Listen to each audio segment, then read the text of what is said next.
Yes. Happy Tuesday! Absolutely. Are we on? We're on. Hey, good morning, Signature. Welcome to our February 9th office meeting. We're super excited today. We get to sit with Dave Brownell, as some of you met a few weeks ago, and we're going to talk about numbers. One of my more favorite things in life is numbers and kind of what they look like and how they work. And so Dave is way smarter than me, so we bring him in to give us the numbers, and then we get to discuss it. But before we do that, don't forget today to, during this what do they call this? Meeting? Sales meeting? Sales meeting? Is this a show? I always want to call it a show. In our show. It's our show? We'll just All call right. it the signature Our show. production, anyway. I found out today that we actually have a producer of the show over there, so this is Yeah. becoming more of a TV show every time, There's a producer. which in is the room. exciting. Anyway, don't forget to text in 725-527-7604, and the word to text today is prosperity, and that'll get you into a drawing for, and Shelley is going to tell us what it's for.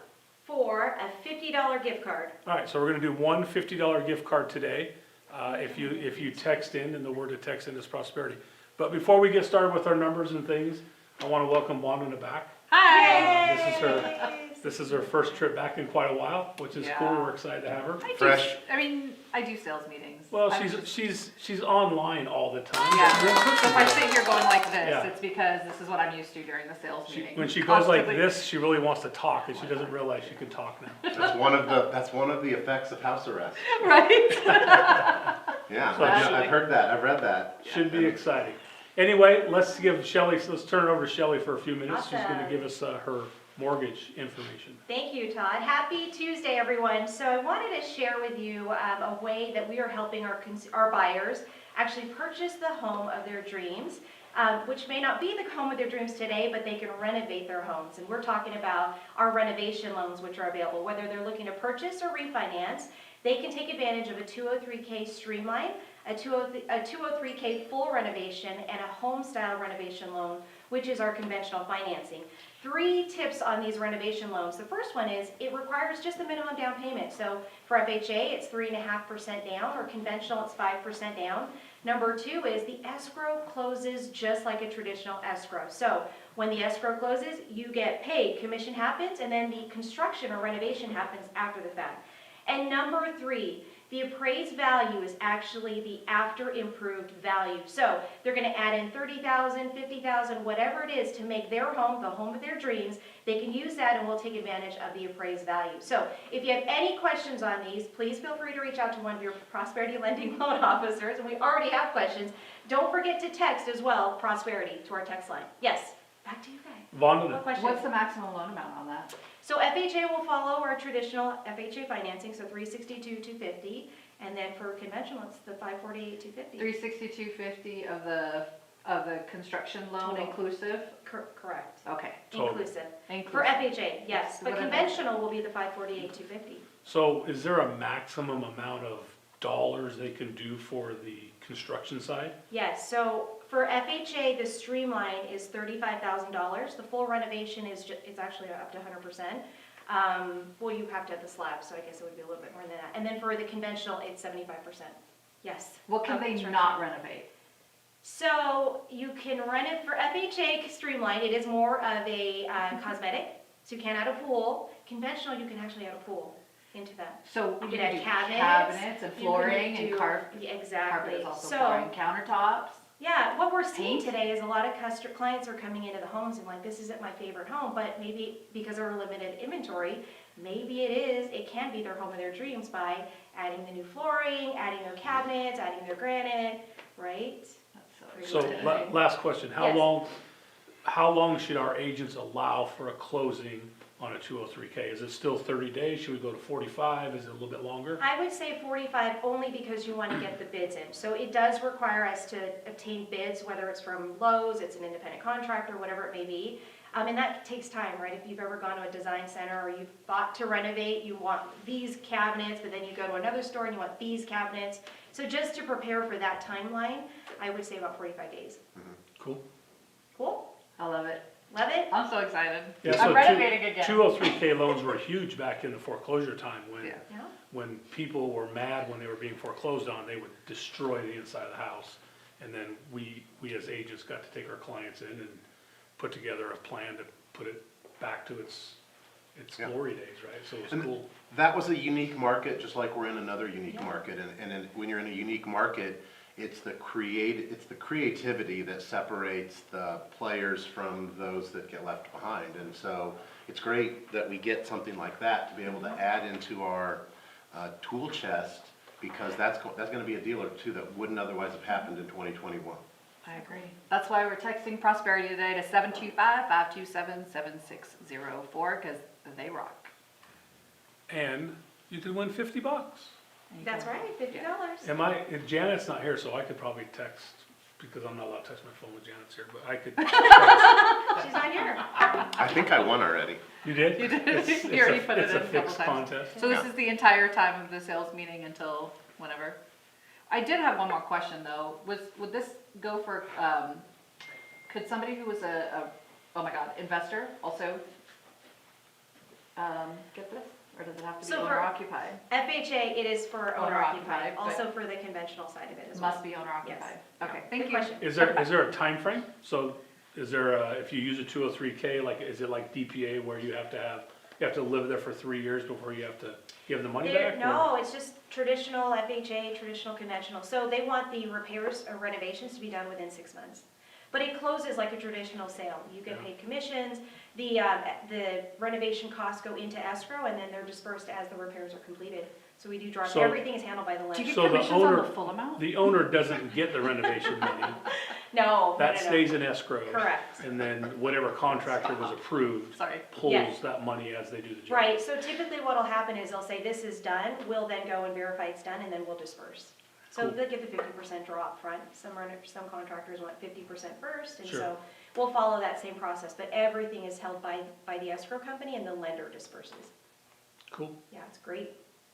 Yeah, that's an awesome program if you run into some, I mean, there's a lot of houses out there that are great houses, and they just don't have the right cabinets, they don't have the right floor, and this is a way to absolutely make that happen. So that's cool.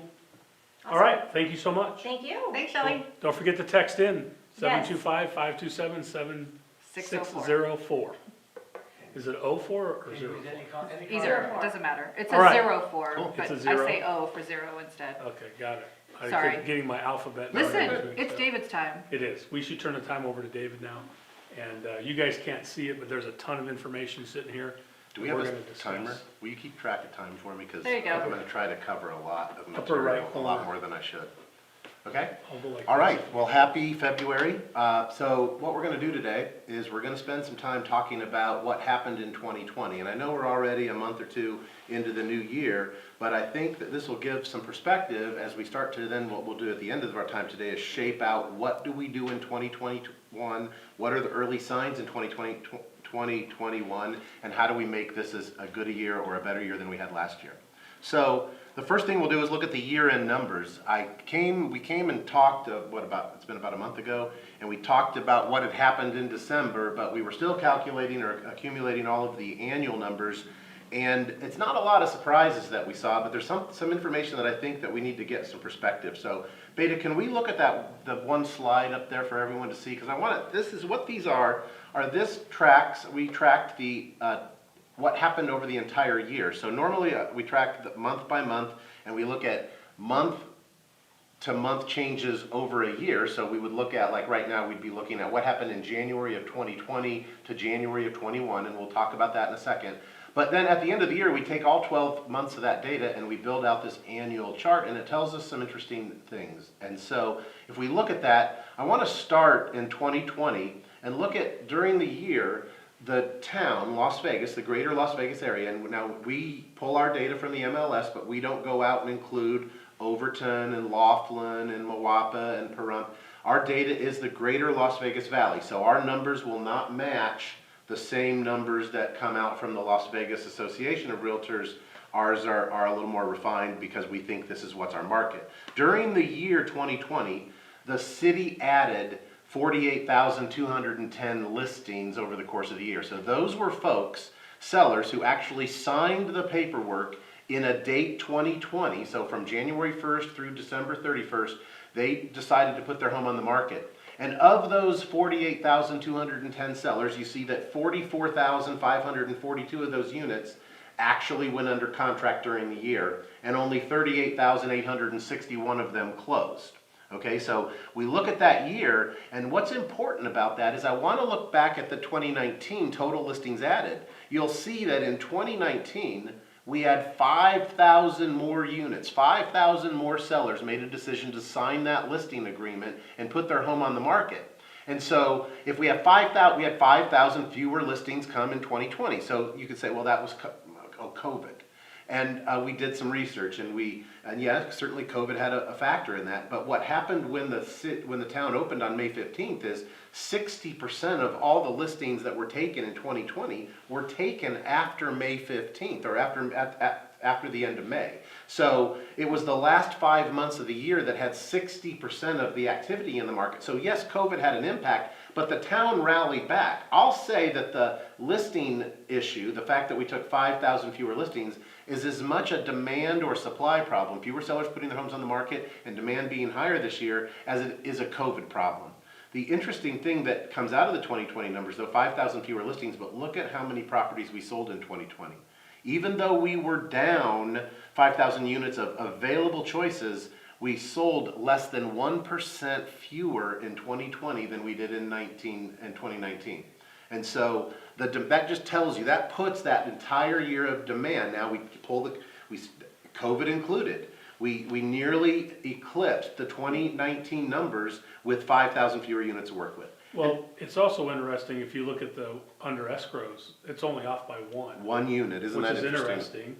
And we had COVID, but just as many properties went under escrow or into escrow or under contract in 2020 that did in 2019. Sure, and just as many closed. I mean, when we're looking at 40,000 units, and we're talking about less than 1%, what's that, 139, 264 units over 40,000, that's pretty much a flat line, pretty stable. You can't see that on the graph. No, it's not noticeable. But so 2020, the demand and the result of the year was as great as 2019, and 2019 was one of our stronger years that we've had in some time.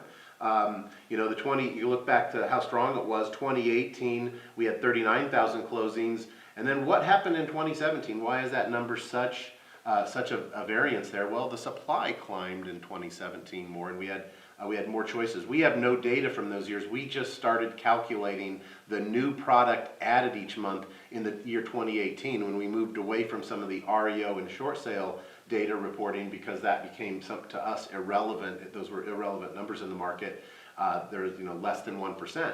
So we moved in calculating new listings and new escrow, so we don't have that data from 16 and 17. I tried to go back and get it historically, but it's just not kept. It's just not kept as well in our methodology. Looking at that chart, I mean, in 2018 and 2019, we needed 52,000 listings taken to close what we typically close at the $39,000 or 30,000 mark, and we did that with 5,000 less listings. So that just says that demand grew. Big. There was more demand in 2020 for homes by buyers than there was in 18 or 19 by a big number. Oh yeah, absolutely. And that is, I think, that's the wild card, or the variable that we don't really know, and we're starting to get more insight as each month passes, but we just don't know in Las Vegas. How strong is this demand being caused by work at home opportunities now, and I don't have to live in San Jose, I can move to Nevada where there's no state income tax,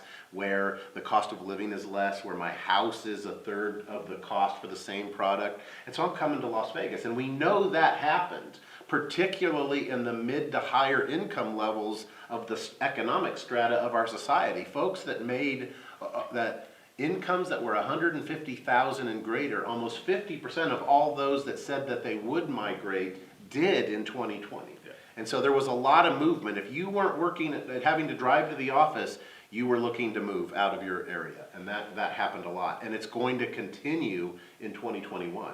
And so we're going to have this demand carry out for at least this first half of the year, if not the entirety of 2021. We'll come to that in a little bit. I was gonna ask, how does that break down number-wise for the month to month? And then are we on track with that from last year for this month, for January, for sales? and things Yeah, like well, that? we're gonna get into the 2021 numbers. We just I wanna completed know them. now. We just finished them yesterday. It is so All hot. right. The sheets are still cooling off a little. So we'll get to those. Don't wanna touch them just yet. Get to the second half, but yeah, that data has not been unveiled. Today is our first day to share that, so that'll be exciting when we get there. Another thing we'll talk about on the end of the year dynamics that we do every year, and we'll visit this again next year, is I want to talk about what we always look at Case Schiller. And so Case Schiller is a think tank that came together in the year 2000 and started tracking what they call is the home price index. And so there's a Case Schiller report, if you could type that in, Case, and then Schiller is Schiller, and they do a monthly analysis of the national real estate market, so across the United States, and that's not as terribly helpful, but they track the top 20 cities and the top 10 cities, of which Las Vegas falls in both of those groupings, and they do then an individual city analysis against the other 10 or the other 9 or other 19. And so we look at that every year, and there's some good news that comes out of the Case Schiller report. In the past, Las Vegas, in the last run-up of the early 2000s into the mid-2000s, Las Vegas was one of the danger cities. We were appreciating at an incredible rate. We were one of the more unaffordable cities in the country. And so when we report the data today about what happened between 2019 and 2020, I think we're going to come away with some good insights So and some good news. just so everyone's clear, the run-up he's talking about is when the market got super hot prior to 2006. Yeah. When real estate agents were out in the market with contracts in hand, writing RPAs on hoods of cars and presenting to the seller because the inventory got so low and the market was climbing and the prices were going so high. So that's the run-up you're talking about. Yeah, And they're it'll gonna last. compare that to 2019 to 2020 here in a minute. You know, I'm going to say this right now because I always forget. It's one of my most interesting things in all the numbers of all the years. Back in those years, in 2004, in 2005, and 2006, guess how many, well, before I have you guess, let me tell you that in 2020, do you know how many new homes Las Vegas added and sold and closed, and we had new homeowners? So new construction? New construction, how many units we closed? Yeah, I don't know. Just under 10,000. No, I think 9,952 was the exact number. Where do you get that information? It's just in these papers somewhere. Okay. So it was. But don't touch them because they're hot. I know, Don't touch I'm- these So papers. that I'm comes like from. dying to, but. Yeah, I got that from Applied Analysis, so that's Okay. from Brian Gordon. So and- that's in 2020. 2020, We closed 9,900, just so we'll say 10,000 units closed in 2020. new construction. All right, guess how many in 2004? I gotta say it's around 20, 30,000, 10,000. 30,000. 30. Oh. You said 10? I gotta say 10. Okay, it was 38. 38, wow. Guess how many we Damn! closed in 2005? No clue. New homes, 41,000. Yeah, I And in remember. 2006, it was 40,000. So in those 3 years, we closed 120,000 new homes, and we think the market's on fire right now because we closed 10,000 units in 2020. And so there's problem number one. Supply cannot be reproduced or produced fast enough to not just first to deal with the shortage that we created in 8, 9, 10, 11, and 12 when there were hardly any new homes built. And we have millennials, the second largest group of the population that's coming since the baby boomers that are now in their buying years. And so we've got, and Las Vegas has a bigger problem. We have net 3,000 to 4,000 people moving here. We have a problem. And that's kind of what this all talks about. So yeah, when we look back at Case Schiller, so let's go back there. And so Case Schiller started in 2000, and they set the home price index in 2000 at 100. And so what does the home price index measure? That measures it measures house price inflation. So just like the consumer price index measures the inflation of goods and the way, you know, what's happening with inflation, the Case Schiller index measures the house growth. So if we said today our Case Schiller index for Las Vegas was 200, that all that is saying is that homes are 2 times as expensive today as they were in 2000. Yeah. And so it doesn't tell you anything about the affordability of homes, but the way you gather that is you go look at the other competitors in the market at that point in time, and that's what we're going to do to really see how does Vegas fare. So to say, oh, we're 206 now versus 100 in 2000, or what was the So high? are we 206 now? We're 206 right now. Okay.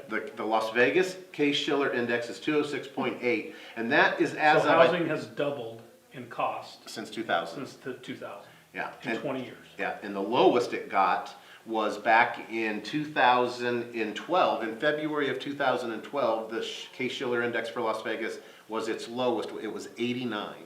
So home prices actually, when we had that big run down in prices, prices got to a level lower than they were in 2000. In fact, we went back to what I think 1995 prices was the low point that we hit in February of 2012. The highest we've been was in, what was the month? It was August 2006 was the peak of the market according to Case-Shiller, and the home prices, the index was 234.7.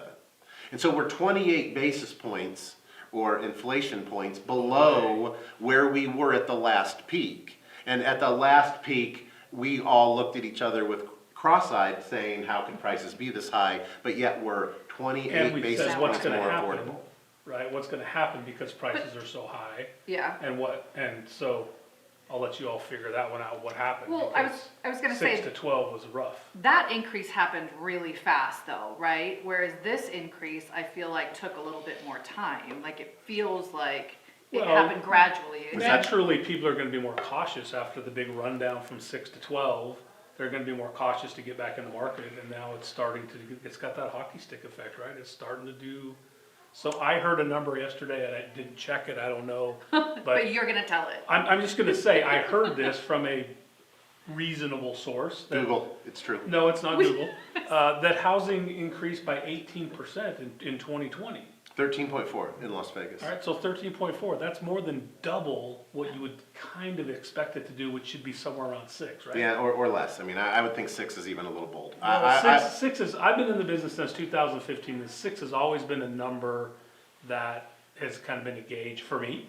And we've always kind of been around that, 6, 7, Yeah. 8, up to 10 at some Somewhere between points. 5 and 10 is Now what I we're at usually. 13.7. Yeah. Yeah. Wow. I mean, I think that if you go historically over time, not just in our own careers, I think that probably a 2 to 4% range is probably what's considered over a long time what you would think is a growth pace in a safe, not exuberant, not deflationary housing market. Correct. And so when we're looking at, 6 is safe or safer than 13 and a half, and we've been looking at double-digit increases for the last 3 or 4 years. It's interesting that it felt like it was happening so fast in the early 2000s versus now, because I would have said just the opposite. It feels to me right now that it's happening faster now than it did then, but I haven't looked. But I think the run-up in the early 2000s was started in like 2000, and it was a 5 or 6 year run-up, and got really exciting at the end because you went to the grocery store and you were checking out, and the person that was putting your bags in was buying their 7th investment property, Right. and yeah, that was exciting for everybody. Unstated income. Yeah, stated With no income. bank statements, no nothing. And Yeah. so that's some reason, I think that if some of that exotic product was back, and it wasn't just the low interest rates that are carrying us through right now, you'd see a lot more opportunities for folks to get into the marketplace that can't get in right now because they still have to either have some level of a down payment, some kind of credit, and a payment And that's some proof. not a negative option arm payment that's, $3,500 lower than what it's going to be in a couple of years. Yeah.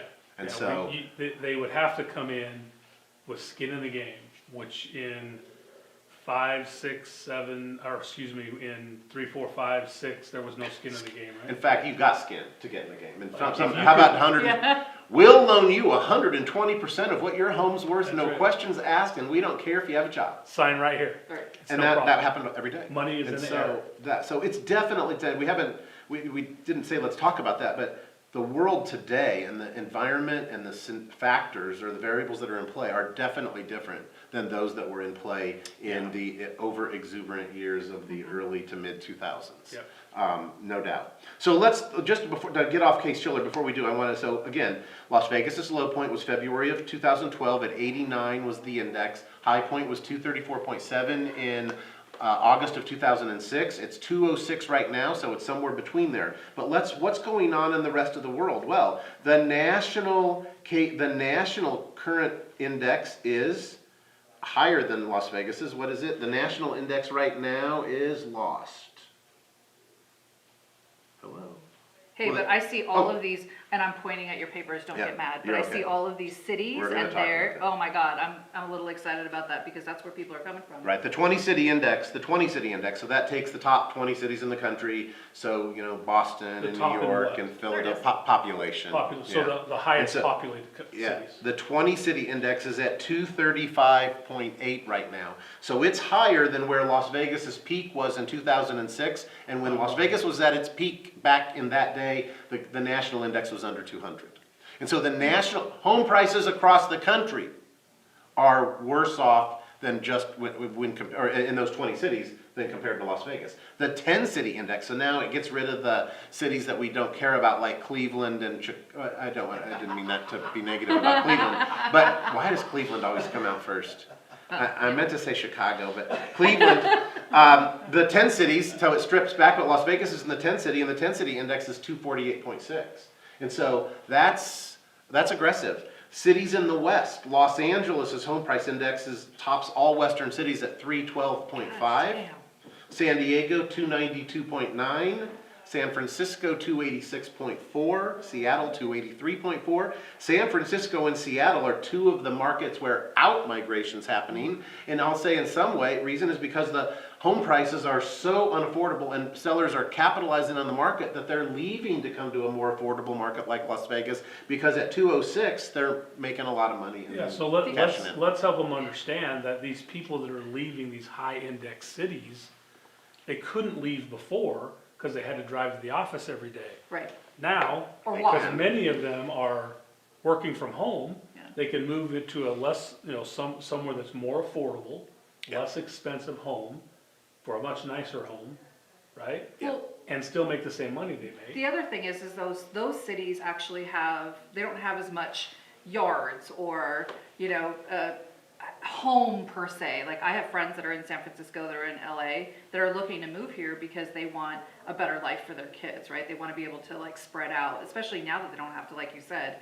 drive to work anymore Or walk. or walk. Well, Las Vegas is considered, I mean, in some regards, rural and suburban compared to some of those markets. Yeah, You know, and, yeah. and so when you talk about the migration from people to high density areas, just because of distancing or just for comfort and the ability now, if we're not gonna have the parks and the things, the public facilities, we need a bigger yard and Correct. things for the kids to play, or Vegas satisfies that, you know? Yeah. A quarter acre lot or a 6,000-7,000 square foot lot is big land compared to what you'd find in LA or in San Diego or in some of these markets if you're not spending $3 and $4 million. So if you're not marketing in San Diego, LA, San Francisco, some of these other places where these high index cities, you should think about putting a marketing plan together. Talk to one of your brokers about that. Yeah, and so we can talk about strategies, but that's a great idea. I mean, even just talking about content of how my city is like your city to make the transition. I mean, so just content that helps people get comfortable with the fact that they're deciding to leave a city that they maybe have been in for a lot of years and now coming to a strange city. How do you make that transition more comfortable? How do you get people reaching out to your content to start that conversation? Yeah, people no longer live in a casino anymore, right? Yeah.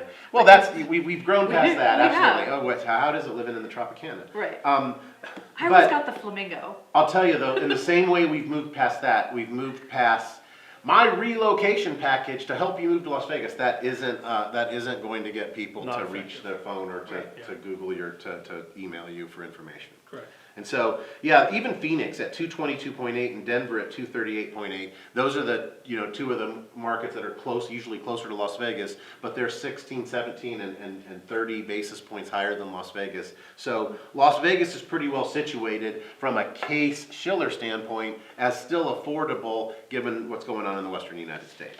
The last thing we'll talk about is, By the way, that's great information.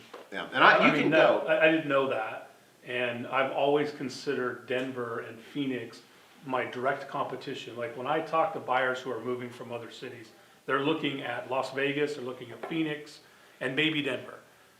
So that's great information for you to be able to share with your people that are coming here with, hey, we're 20 points more affordable than Yeah. Denver. We're more affordable than Phoenix. Yeah, it's very interesting. I mean, I had a family call, so I have my family call every Sunday. This week it was Monday because of the Super Bowl, but I talked to a sister who lived in rural Iowa for her whole life and was married to a farmer.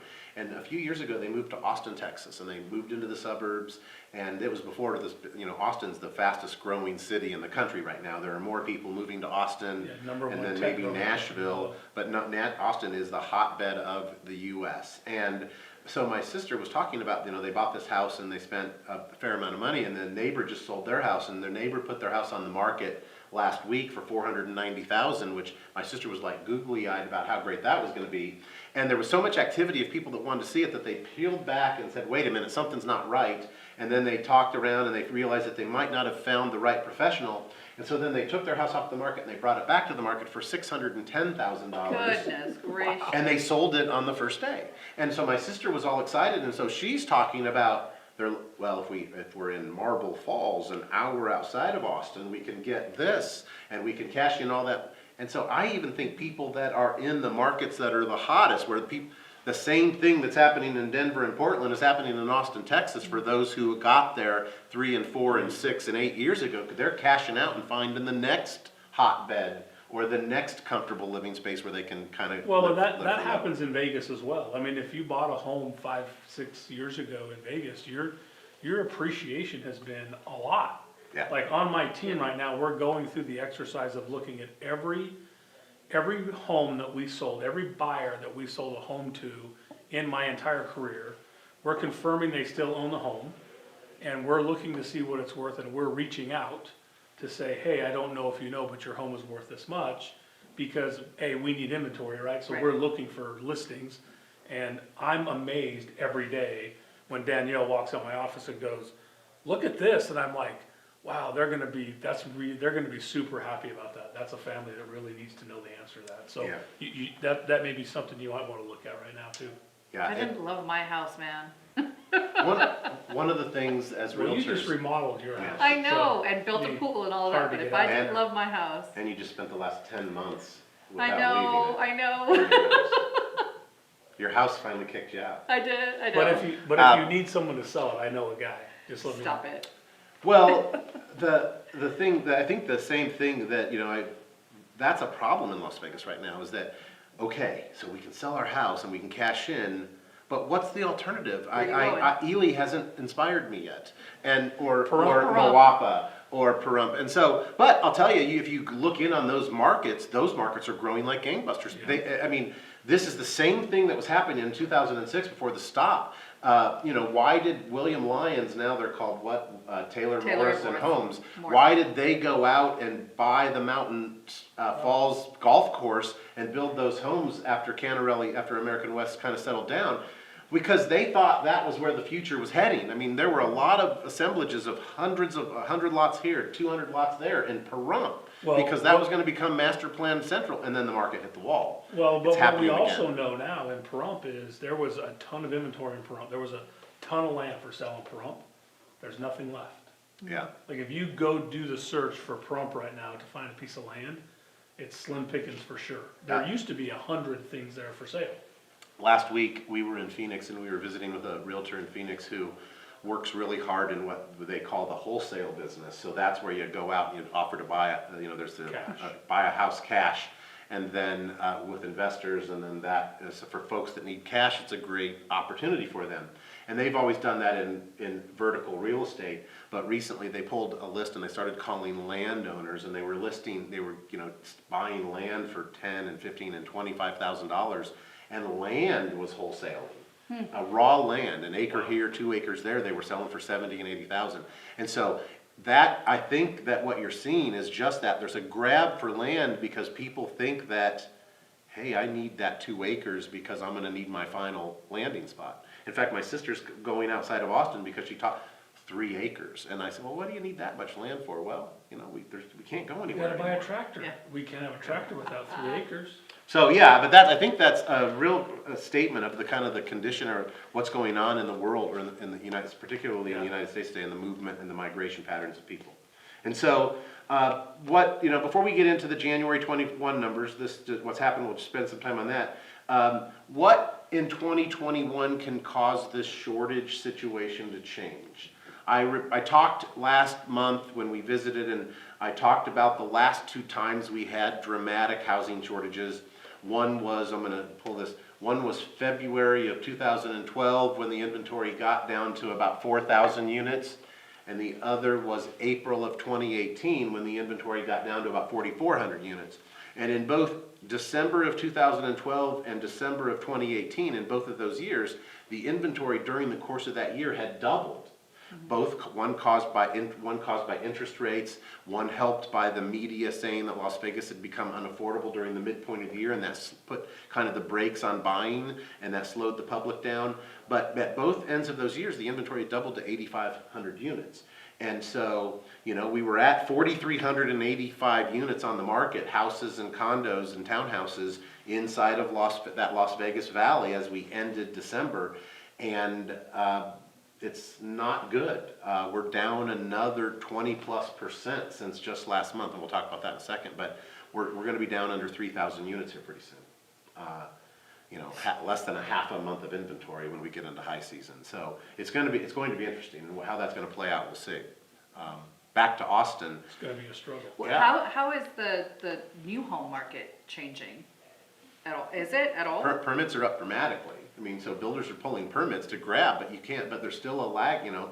There's 6 a to lag, 9 months, there's a right? lag time at least, because pulling a permit, you've got the entitlement process, which with COVID, there's still delays, there's delays, I mean, you know. Apparently there's no wood, there's no lumber or There's- something, there's- right? there's Well, there's no construction. labor. There's materials and material shortages and labor shortages There's just no because of the fact that everyone's working, everybody's put to work. Yeah. And so, you know, if you call up today to get a pool built to a common pool contractor, they're asking whether August or September is better for you. I mean, everybody's that busy. I And went to Mesa Ridge and over at Toll Brothers, Uh-huh. and they are 12 months out. They have nothing in standing inventory. So, You can't get into it. It's crazy to I me. was just gonna talk about that. So Mesa Ridge, Toll Brothers, and so they sold their product so quickly They in the first and second phases that they didn't have enough time to get the third and fourth phases through the entitlement process Right. in order to get permitted, not finished and improved lots, just permitted lots. So they don't have a parcel number, they can't sell And those that are property. $1 million plus homes. $1.5 million homes, and they're just sitting on raw land waiting for the city to get their permits in place so they can start building again and then start selling again. Yeah.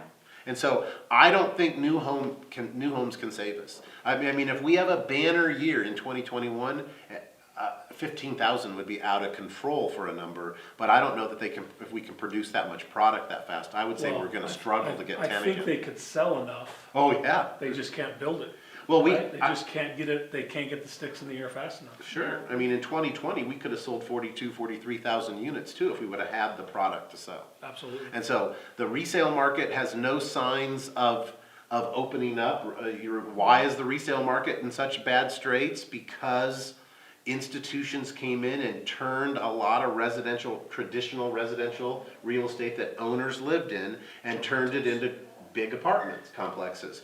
And so when Innovation Homes and American Homes for Rent and Blackstone came in the 2011 and 12 and 13 and 14 and 15 for a number of years and bought up thousands, how about tens of thousands Well, by the of way, that's when houses. the index was at 88, 84, And- 89, that was when it was well below the 100 mark. Yeah. And the investors were in town spending all their money. We all talked about okay, here's when the market's gonna loosen up, because we've had this supply shortage since 2014, 2015. And we've all said It's never been this bad well, though. no, this is the worst it's ever been Right. in my 25 years. This is the worst, the shortage right now is as bad as it's ever been. But they took all those homes out of the market and they put renters in them, and then they sold them as tranches as just a new investment vehicle to big players, to big banks, to big investors.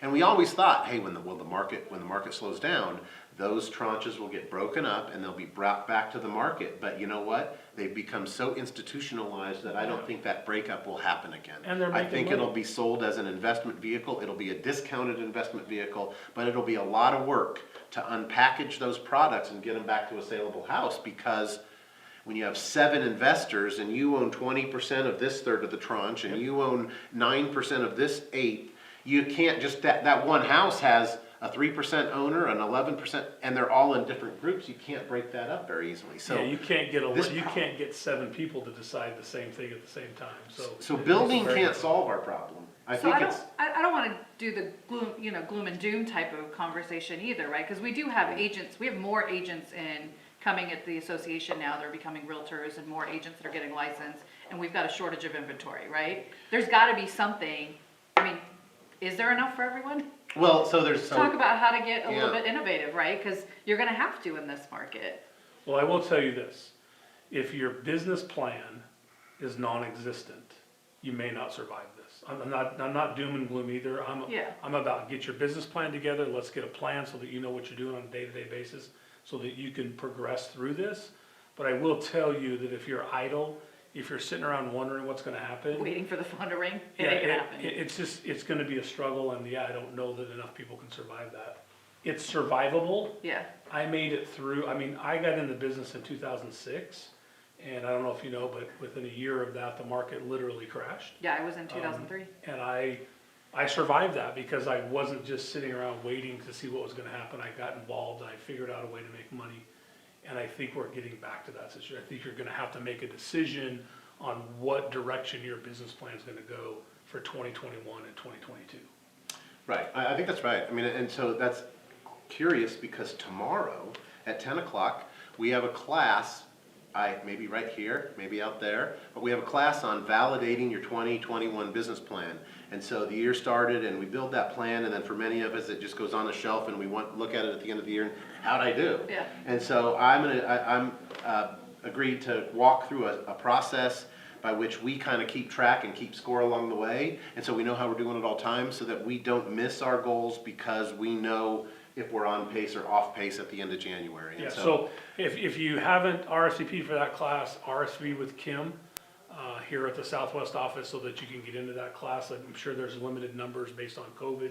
So send an email to Kim right now, kim@signaturenv.com, if you want to get in that class. I unfortunately can't be in that class because I'm teaching a class in the Green Valley office at 11 o'clock about lead follow-up and about CRMs and about how to become an agent who is pursued rather than the agent that's always pursuing other people. So I won't be in your class, and I apologize. It's just a conflict in that was a scheduling. clever way of getting your plug in for your Yeah, class. so mine's at 11, and if you're in the Green Valley, make sure that you send Persia an email so that you can get into that class as Cool. well. Awesome. Two good classes tomorrow. Yeah, mine's free until noon and then it goes up to $5,000, so. I'm teaching nothing tomorrow. I'll All just right. go for those classes. So what else can happen? So interest rates, so how can the market change? Interest rates could go up. And I think that we're gonna see that, and we can talk about that if we have some time at the end, but I think that most agree that interest rates are gonna climb some. What are we now, right now, about 2 and 7/8? 7.5, 7.8. 2 3/4. Yeah. And Let's so I think let's call it 3%. we're gonna talk, Oh, we're probably wow, gonna see not that some high. we'll probably see some low to mid threes, maybe by the end of the year, just to kind of help temper some of this enthusiasm that we're gonna have to, that's So gonna exist so through the you're year. predicting low to mid threes? I would say low to mid threes. I think that's going to happen during the year. I think that it just depends again on how long the government continues to buy mortgage-backed securities. There was talk that they were gonna end that at the end of the year. COVID slowed that, didn't cause that to happen. And so if they keep buying, that could buoy this market even further, we'll see. But interest rates could be one thing that could cause that. I don't know if a 3.25% interest rate is going to cause demand to go down that much. That's still pretty darn good. Forbearance could go away. There's something that could definitely affect the market, and it will affect the market here. When forbearance goes away, and so what, did the governor just extend it through March? Is that just what happened? Well, no, I thought it was extended till September. Oh, fun. So it's And I not, thought it was October. so But forbearance, I thought the president did that, like extended forbearances as well as eviction moratorium until the end of September. well, it's extended, and so. All right, we'll get back No, to you you're- on that. no, you're right. This is It's- that moment that I start typing away. It and is look September stuff up, 30th, but- whatever the last day of September is, so I was thinking October 1st, so that's Yeah. why. Correct. So I think you're right. January, February, March, April. Oh, that's Yeah, I right. don't know. And so I heard even somebody typed, and you know what happens in October is we start to get ready for the holidays, and so then we don't Correct. want to evict anybody, so. Correct. That's just really an end of the year, and so we're probably maybe into early 2022 before we start to see some Right. of the forbearance. And we've got a lot of folks right now just able to hang on or able to stay put because they're not having to make the biggest chunk of their monthly expense, which is their housing payment. Yeah. And so on unemployment, with stimulus, with some savings, you can make ends meet and you get to stay in your house and just kind of sit tight. Yep. But when forbearance goes away and your monthly payment goes up $1,500 or $2,000 or $3,000 a month, then you're selling your house. But Absolutely. here's the other thing though, if they don't sell their house today and pull out all that equity that's sitting in there, they're not gonna get that in 2022 if interest rates go up and then there's additional inventory, right? So, I mean, there's an opportunity for sellers right now to pull a ton of money out and actually just sit it and leave it in the bank if they really want to. Well, I mean, I don't disagree. There's some folks are going to sit down at that Yeah. family meeting and decide that the equity in their existing home is such that they want to take that out and they need to take that out to live on because they don't know how long this is going to continue. I think early on through the months of COVID, we thought of this as a 60-day phenomenon, maybe a 6-month phenomenon, and people could ride, hey, I can get through 60 days and I'll get back into the job market and my casino will be back open or I'll go work for World Resorts or whatever that is. Isn't that interesting? 85,000 applicants for 85,000 applicants 6,000 jobs. Holy And cow. so that tells you right there, there's a lot of folks that are, Yep. hungry for work. 85,000 applications. And Think so, about that. so forbearance is a game changer in Las Vegas more than any other market because we have so many folks that are in the industries that have been dramatically affected by COVID. From, travel to entertainment to, hotel to social, all that. I mean, that just everyone hits Vegas at the top of the nose. And so that would change things. Well, and I was seeing that the people are actually now, and I know we talked about this last week, but where people are selling one house or two houses and moving in together. Yeah. So you've Well- got families actually coming together, which is why you're seeing the next gen homes. Well, and I think this year, we can see some increase in inventory because I think you're gonna see families who move to Vegas, who are no longer working, and they may have Yeah. used up some of their savings. They might pack up and go back home, and back home is the Midwest, Yeah. it's back on the east, is where they live with family. I think that's exactly what happened in 2007, 2008, when the foreclosure was so high, people just left and went home.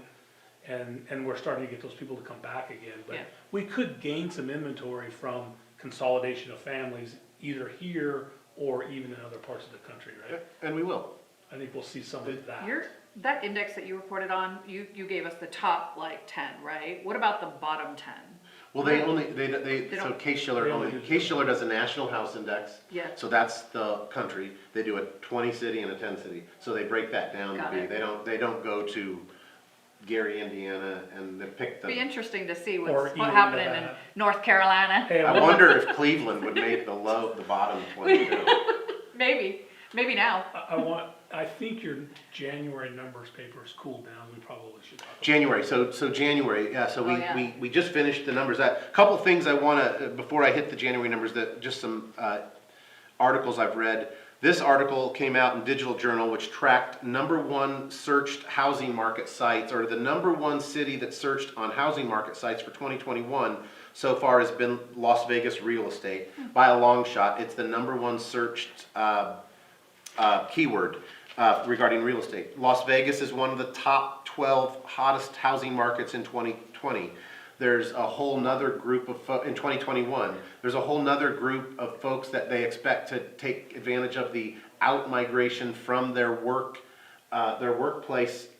domicile to cities like Las Vegas because they no longer, that's gonna happen again in 2021. So all signs are there that the demand Buyer demand, is going to remain at its high. you're gonna have 10 qualified buyers at all times this year, if you're out there working on a day-to-day basis. Right.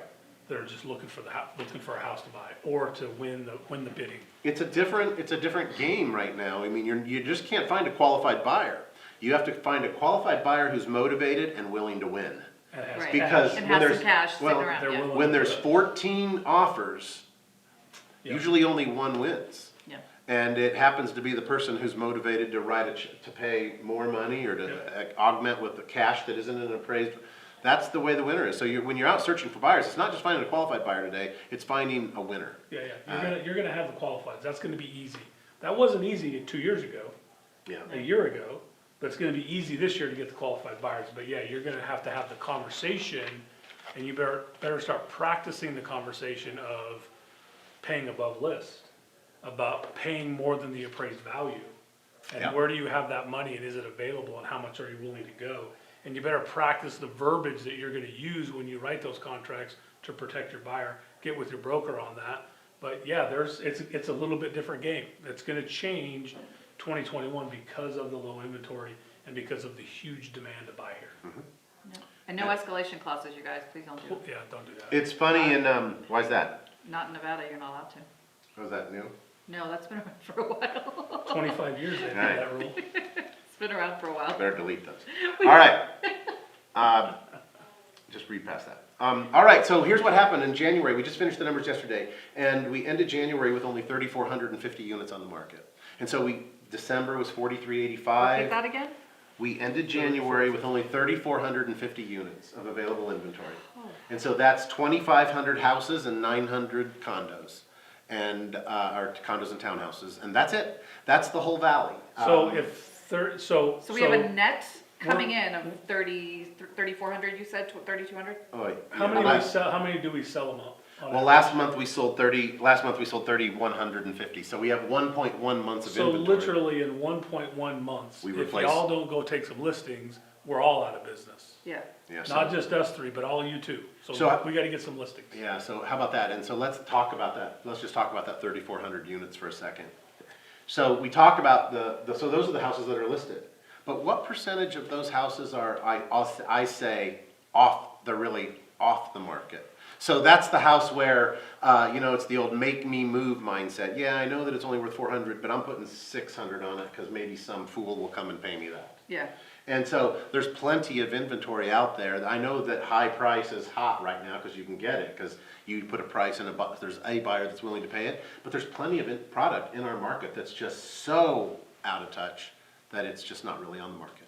And so we might already really only have effectively about 2,500 to 3,000 units really on the market right now. Less than a month's inventory. So we really have less than 1 month. If you look in price ranges from 250 up to 750, we have more like 0.6 months of inventory. We replace the inventory in 17 days that we run out. And so I know that it's not literally those 3,400 units that go away, because more come in and some just sit there and are stale or stall. But that's, you put a property on the market. Well, we had a property just from our own experiences. Last Thursday, a property came to the market, and we probably could have shown it 150 times before the end of the day Sunday. Yeah, I mean, nowadays you've gotta be able to manage showings, right? Like having a listing specialist right now would be a great idea, because you're gonna have 75 showings on a house, and you're probably gonna get 20 offers on that house, and you gotta Yeah. manage all 20 of those offers. Yeah, it is that, and again, 19 of those offers are going on to wait for the next house to come on the market later this week, to go out and battle with whoever else came into the marketplace, or whom some might have left out of frustration, but it's competitive at every turn. Yep, I agree. It's getting interesting, so yeah, inventory's way down. And so a couple of other numbers for January, and I'll send this out, I'll send this to you, Bondano, so that you can share it, some of the statistics here in this report. But new listings, we track, as I said, new listings added in the month. And so in 2021 January, we added 3,594 new listings. So 3,600 sellers said, we'll list. Last year, though, in January 2020, we listed 3,930 units. So new listings coming to the market this year are more than 10% lower than they were this same time last year. That's not a good sign. The only thing that could save us is if escrows and closed units are down from the same time last year. But unfortunately, new escrows added in the month are up 9%. There were 4,100 new escrows that came to life in January. Last year there were only 3,750, so that's up 9%. Homes under contract are up 17% from this time last year. Last year, we had 4,500 homes in escrow. Now we have 5,300 homes in escrow. And closed units, last year in January, we sold 2,777 homes. This year, we sold 3,149. And so that's up 13.4% in the number of homes that are selling year over year. So when you have under contract, new escrows added in the month, and closed units all up in double digits, and new listings added down in almost double digits, 10%. the condition, this 3,400 units, is going this direction, it's not expanding. Well, and let me say this, traditionally, January, February, March are months where we don't see as many listings coming. Like you talked about the hot season earlier, that's, starting to happen in April, that's starting to happen in May, for sure, June, July, August, right? So traditionally, we do see less inventory come on the market in the months of January, February, March. So this could turn around just based on the fact that we're gonna get into the hot selling season, which is often driven by school, Yeah. and it's not by school this year because nobody's at school. So interesting enough, I actually read an article, NAR does this survey or whatever, does a little thing for everybody to look at, and it said that over the last 5 years, our actual hot market time has started to come sooner. So it used to be where, like you said, in May, not last year, but the year before, I didn't check last year's, but the year 19. before, it was in March. It was at the end of March.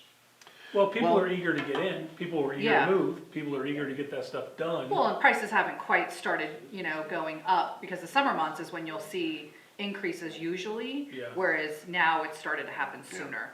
So we've tracked that for, Oh, for you thir- have the for- actual for numbers. 13 years. And so we can tell you when the high season Perfect. is and how Maybe I read that, it in your how report. that bubble has moved. And so, high season has always started in March. And so, but it's not, the closings from March don't happen until April and April, May. Yeah. But the activity in the market has always been early March, end of February, the market's on fire. Yeah. What's happened now, no gas.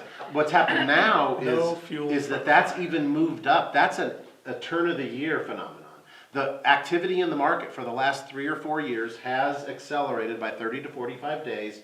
So you're starting to see the closings grow in March and then April, Versus May, April and June. May, right. And you're starting to see a slowdown. It used to be July was a massive month, and now you're starting to see a tick down in July. It used to be August, but it has moved to the left to the earlier months at the start of the year, but it's still pretty robust. I think it's grown as much as shifted. So has the length of time grown, you're Oh, saying? yeah. So Now there's more months of peak. Of hotness. Yeah. In fact, I'll tell you what, right now, it's 12 months. There's no real, I mean, there's some seasonal adjustments. The holidays slow things down. Fewer listings Not come to. this holiday, fewer it did list- not. One of my best no, it did. Decembers ever. Yeah. But December's always a great month for December, the numbers always have an uptick in closings. Inventory shrinks October, November, December every year. Every year. It starts to tick back up in January. January's a light month because we're just getting the engine rolling. But if you look back years, February has been when listings have really started to roll into the market. March last year was a banner month, but COVID stalled March out, and then it was flat for a few months. But if you only have 3,000 units on the market, it's hard to sell 4,000 units in a month. Well, that's, But you're saying that February that's, could end that's up resale, being, that's resale homes. right. Right? That's Yeah, but we not- already talked about There's new no new homes. homes. So there is some new home opportunity out there, but we can sell a new home too. Yeah. So there's some other opportunity out there. Oh yeah, there's still tons of opportunity. Let's remember. Let's go back and look at 2020 versus 2019. I mean, we talked all year about 2020 being supply tight. I mean, it's not like we're in a deeper condition right now, but it's not like 2020 we had all this inventory, but yet there were still 39,000 sales. That's 80,000 sides. There's still plenty of opportunity out there for people to make all the income, all the profit that they want. It just has different strategies.